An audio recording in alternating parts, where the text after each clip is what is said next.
Is Jaxon Smith-Njigba the wide receiver one in this rookie class? All that and more on today's Locked On Dynasty. You are Locked On Dynasty Football, part of the Locked On Podcast Network. Here are your hosts, Matt Williamson and Ryan McDowell. Thanks for making Locked On Dynasty your first listen every day. We're free and available on all platforms. This episode is brought to you by FanDuel Sportsbook, the official sportsbook of the NFL. Make every moment more. Visit FanDuel.com/LockedOn today to get started. Welcome to the Locked On Dynasty Football Podcast. I'm your host, Ryan McDowell. You can follow me on Twitter at RyanMC23. Joining me, as always, is Matt Williamson. Find Matt on Twitter at WilliamsonNFL. Matt, how's it going today? It's good, man. How are you? I'm good as well. Good. I'm enjoying these rookie conversations we've had. Yeah. It's a good introduction or a good reminder about some of these players. Of course, we're starting with the biggest names, and we're doing another one today. Jaxon Smith-Njigba, the wide receiver from Ohio State. I want to just get your thoughts on this player. I know you've been able to check him out. Of course, had a huge 2021 season. And not so much last year. Battled some injuries. What are your initial thoughts on the receiver from Ohio State? Well, we know the draft, especially in the media as well as fans, is, there's a process, that scouts are better about it, about not wavering off their thoughts, and they don't care as much what the public thinks. But you would think, and even in the Dynasty community, that his stock was probably highest the day the season ended last year. He's better than Olave. He's better than Garrett Wilson. And then both those guys were awesome in the pros. It's like, was he really better than them? And I think that question will come up. Like, are we sure he was better than them? I watched those guys in the NFL and they were really, really good. And then I don't know that the remaining portion is going to do him a lot of favors either. Like, he's probably a 4.48 to 5 or to 4.56 guy, somewhere in that neighborhood. He's not going to have a 40-inch vertical. The body type is great, but he's not 6'3", But the reality is he's a really good wide receiver, Keenan Allen or, getting open is a skill. Amon-Ra St. Brown. He knows route running. He knows how to set defenders up. He's quick out of his breaks. I don't need track guys that run real fast and look good in their underwear. And I do think his body type is a positive, but I think he understands the position really, really well. Yeah, I totally agree. We're definitely going to talk about that sophomore season for Jaxon Smith-Njigba. And that's when he had the big year. That's also when he played alongside Garrett Wilson and Chris Olave. So notable for many reasons there. Of course, Smith-Njigba from Ohio State, 6'1", 200 pounds. He's 21 years old, just turned 21 actually earlier this week on Valentine's Day. So happy birthday to Jaxon Smith-Njigba. He was a 5-star recruit and obviously settled on Ohio State. You look at the production, and this is really interesting profile for this kid. Comes in as a freshman, had that 5-star recruit, but that didn't matter. And that's the case so many times for these Ohio State receivers because they're always loaded at the position. I have to tell you a quick story. I can't help myself. I apologize. No, let's hear it. When I was at Pitt, we recruited Larry Fitzgerald, and the number 2 in the Fitzgerald sweepstakes was Ohio State because of the Chris Carter connection. And okay. I used to jag Larry during his freshman year all the time. I'm like, you only came here because you can't play at Ohio State. They wouldn't even have you on the field as a freshman. And he was at that point one of the best receivers in the country already. And I was half right though. Yeah. He's Larry freaking Fitzgerald. It's every single season that Ohio State gets these 5-star, especially wide receivers. It happens at other positions too, but and they don't do anything. They don't do anything as freshmen. Playing in some Devy leagues. I don't think you're in any of those Devy leagues, Matt. But it's so predictable that dynasty players in a Devy league will give up on that 5-star wide receiver from Ohio State after year one, And so many times they turned it around once they get some real playing time in year 2 and beyond. And that's certainly what happened here with Smith-Njigba. As a freshman, 10 catches, 49 yards, 1 touchdown. As a sophomore, all he did was have the best wide receiver season by a Big Ten player in history. 95 catches, 1,606 yards. Both of those were new Ohio State records. The 1,606 yards, that was a new Big Ten record, broke the record formerly held by Lee Evans. You remember Lee Evans, Matt? Oh, yeah. Like Lee Evans Wisconsin, Buffalo Bills. Yeah.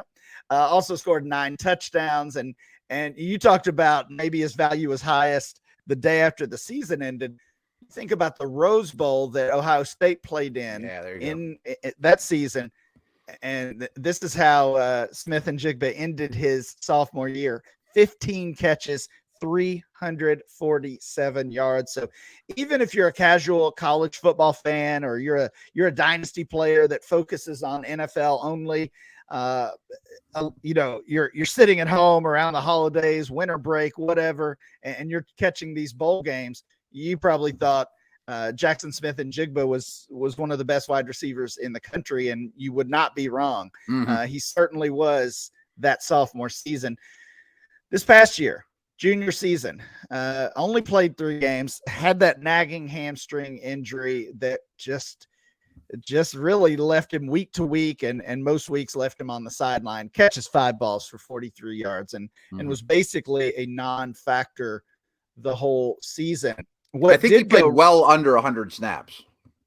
Yeah, I believe so. Yeah. What did go well for him this past season, and you kind of hit on it already, is Garrett Wilson and Chris Olave were probably the 2 best rookie wide receivers in the league, and 2 of the best that we've seen in quite some time.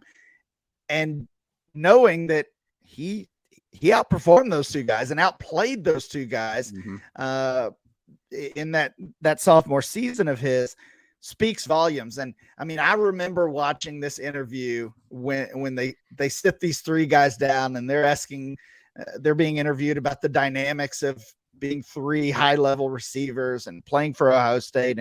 And both Garrett Wilson and Chris Olave deferred to Smith-Njigba as the most talented, as the best receiver.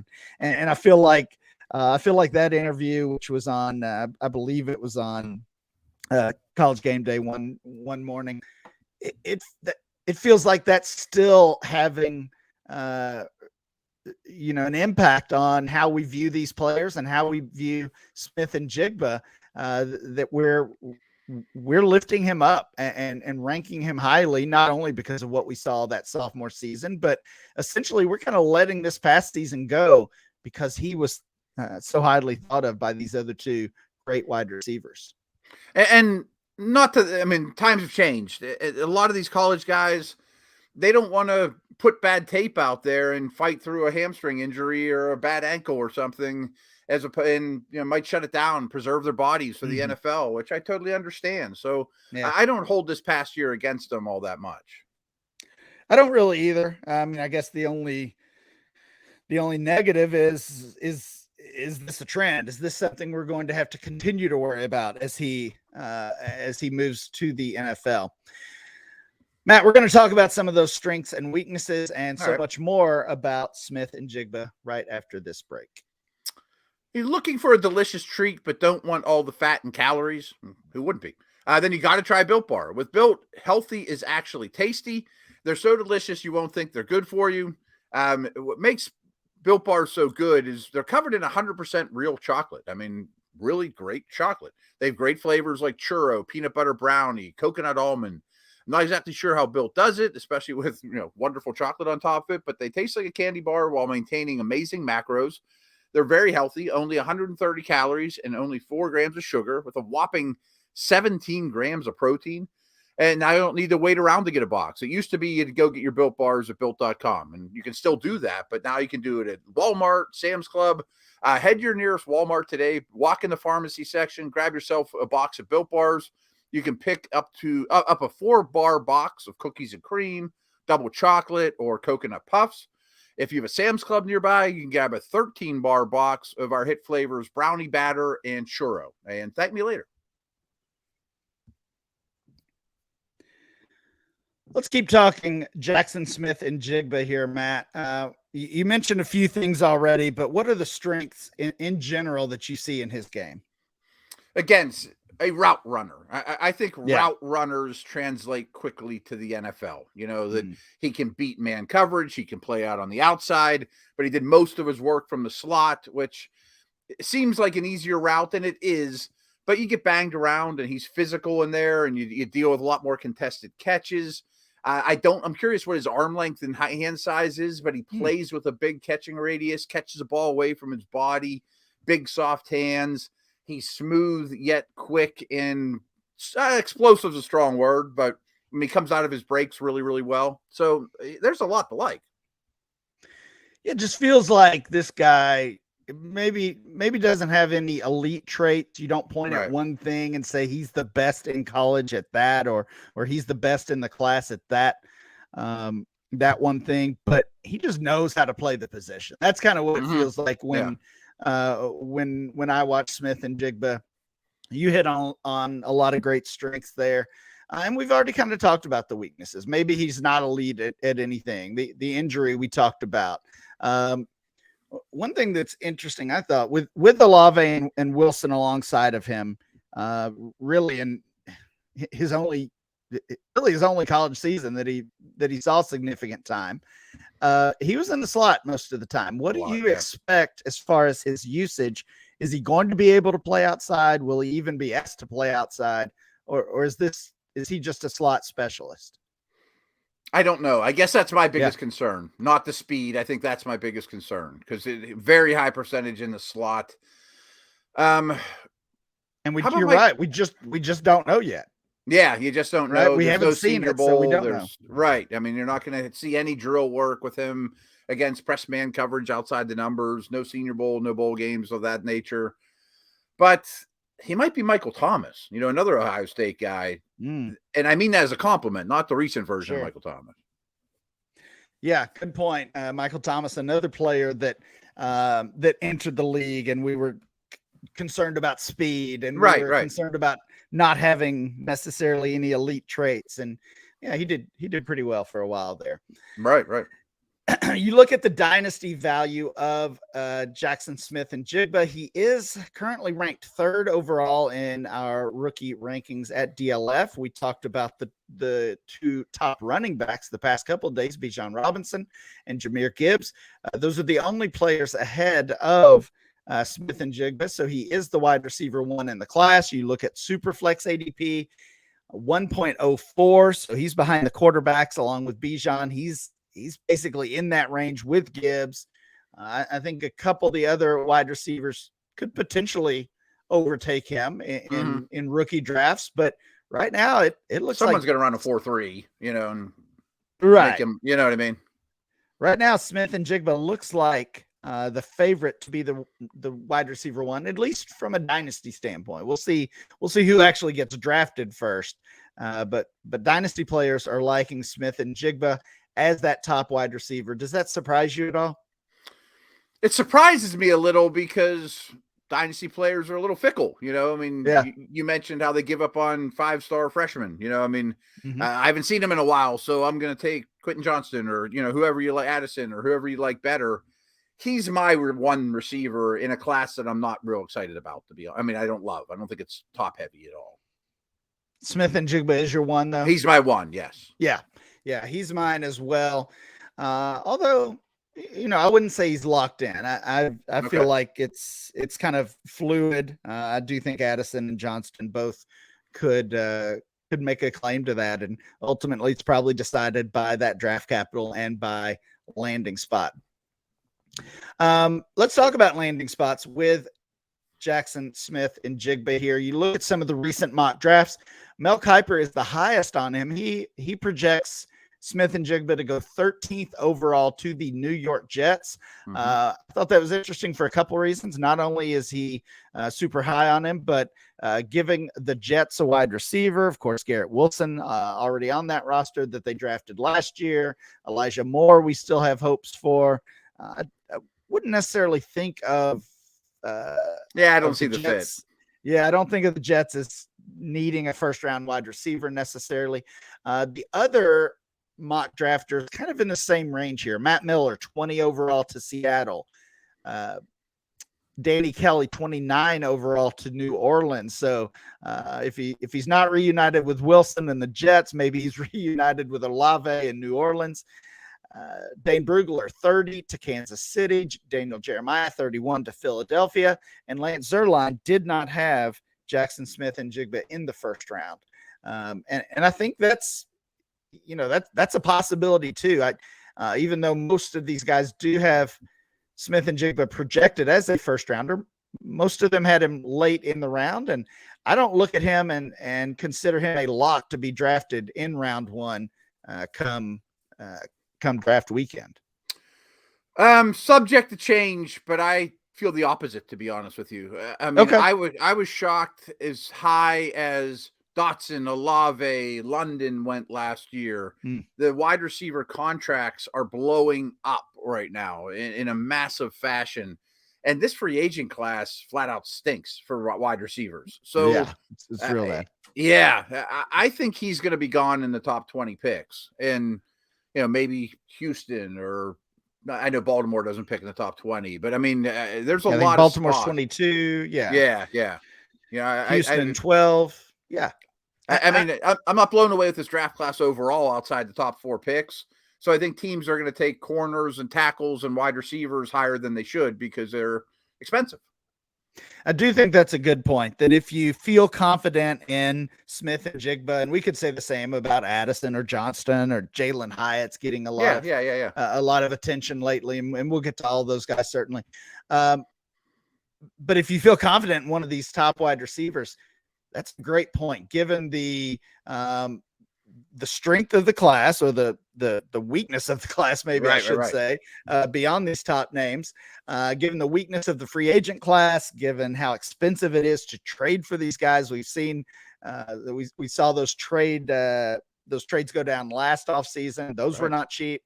Chase Claypool got a second rounder in return, Yeah, maybe this is the easiest way to get a player that you consider a potential top receiver. So yeah, you kind of changed my mind on that one. We'll see where Jaxon Smith-Njigba lands in the NFL draft. Matt, when we come back, we're going to talk about some coaching changes. We've had some coaching hires over the past few days that we haven't mentioned on here. I want to get your thoughts on those. Cool.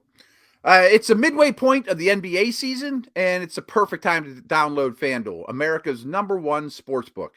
Because new customers get a no-sweat first bet up to $1,000. That's a bonus bets back if your first bet doesn't win. Just download the FanDuel Sportsbook app. It's safe, secure, super easy to use. And then you got everything from the money line, the point scores, to how many threes guys drain, whatever you want. But I don't know a lot about the NBA in particular, and that they're rolling right along, but I'm still using it for hockey, and they have everything you can believe, everything at your fingertips there, and anything you're looking for. So FanDuel even lets you combine your bets for a chance at a bigger payout with a same-game parlay.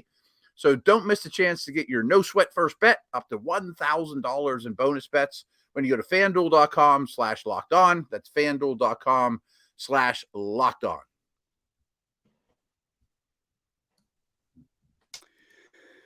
Matt, I do want to ask you about some of these coaching hires. We've had 3 that I think are significant over the past few days. Let's start with the Colts, and of course, this is kind of that Super Bowl hangover. No real surprise that with the success of the Eagles this season, that their staff was raided. The Colts come in and hire former Eagles offensive coordinator Shane Steichen. The Cardinals come in and hire former Eagles defensive coordinator Jonathan Gannon. I know after that Super Bowl, some of the Eagles fans were kind of happy about that one, which feels a little silly, to be honest. But that's how that played out. So Philly looking for a couple new coordinators. And then the one maybe I'm most interested in and want to get your thoughts on, Baltimore Ravens hire a new offensive coordinator. We had talked about them parting ways with Greg Roman earlier this offseason. They get Todd Monken, recently of the Georgia Bulldogs. He was there for a couple of years, and they won won titles in back-to-back years. But he's been a coordinator in the league and really runs one of the most fun offenses you could see. So I think this is great news for the Ravens. Let's start with that one. What do you think about Todd Monken to the Ravens? Well, I think it's been pretty obvious that Harbaugh, I don't want to say it was a failed experiment the way they've played, but the league's caught up to him. And I knew that there was going to be changes with or without Lamar. You got to throw the ball to wide receivers in this league, and they just don't. So structural changes to the offense needs to happen. And this hire makes that pretty obvious that that's the direction they're going to go, that they're going to be a little more traditional with their drop back and usage and where the targets go. Like you said, he's a creative guy. He's not an easy – none of these are easy to analyze because you haven't seen a ton of them. Monken has 2 offensive coordinator gigs, but I think that they're very happy with him. I've heard good things. I think it is good news for the offense overall. Obviously, the next question is it with or without Lamar? Yeah, and that's a question we can't answer right now, of course. I do think, though, I think it's good news for the pieces that we know will be there, and namely that's Mark Andrews and Rashad Bateman. I think great news for both of those guys. Again, whether it's Lamar Jackson throwing the ball or someone else. Any quick thoughts on Gannon to Arizona, Shane Steichen to Indy? And Gannon's a defensive guy, so I don't have a lot to say about that one for especially our purposes. But Steichen, to me, they're in the market for a quarterback. So they had a lot of success with Hurts. Does that mean they want a big physical Cam Newton, Josh Allen, Richardson guy? Is Steichen going to want Stroud or Young? You know what I mean? Like, I wonder how much his Hurts Eagles influence is going to influence what type of quarterback they're after. Yeah, he's worked with a lot of different guys around the league. I think he was on staff with Philip Rivers even. So, he's kind of been around and right. To me that opens up a lot of possibilities as far as the type of player that they target. Could be Young, could be Stroud, certainly, if they're trying to trade up. Could be Will Levis as well. I do think it's obvious with this coaching change or with this coaching hire that they've got to get one of these guys, right? They've got to. Oh, I think so. Be aggressive. He's there to develop a guy. Right. Get one of these rookies that they think can be the guy long term. That is it for today's show. Please make sure you download and subscribe to the podcast on Apple Podcasts, Spotify, or wherever you get your podcast. Subscribe to the Locked On Dynasty channel on YouTube. Remember to follow the show on Twitter at Locked On Dynasty. Follow Matt at Williamson NFL. And I'm Ryan, MC23. We'll be back next time with more Locked On Dynasty.